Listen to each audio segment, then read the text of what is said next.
When we start reading historical theology, I think there's two things that we really need to keep in mind. First, we need to choose figures who've already been weighed by the church.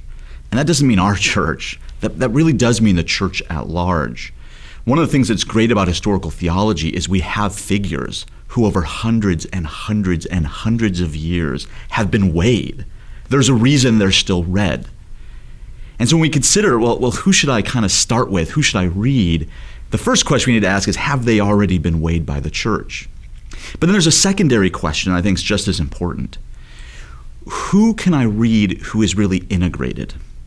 You know, one of the great problems we have today is how, in light of our education system, our thought is so disparate. You know, we do biblical studies over here, we do theology over here, we do practical pastoral things over here, we do the Christian life over here. And you have all these figures doing little tiny things all over the place. But who are the figures that are really doing what we're all called to do as Christians, particularly Christians who are in ministry, of how do I pull all of this together? When you look at the really great theologians in church history, those who have been weighed by the church, universally they're all these kinds of thinkers. When you think of Augustine or Calvin, when you think of someone like Bernard or Jonathan Edwards, when you think of someone like Aquinas or Bavinck, these thinkers are trying to pull all of it together, and they refuse to think that certain areas are somehow kind of out of their discipline, because they recognize they are thinkers for the church and not for the academy. And so as we sit with these thinkers, we need to choose, like, have they been weighed? Are they integrated? And we find figures all over the place like this, like Augustine, like Calvin, like Edwards again. And so the question really shouldn't be as much, well, is there a right place to start?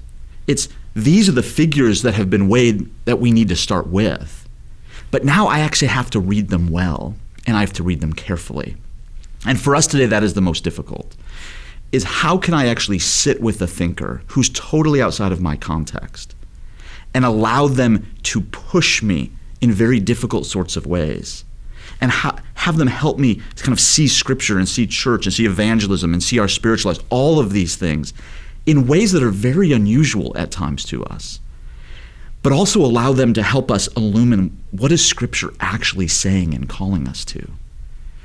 And so there isn't kind of a silver bullet, well, start here and everything will kind of become clear.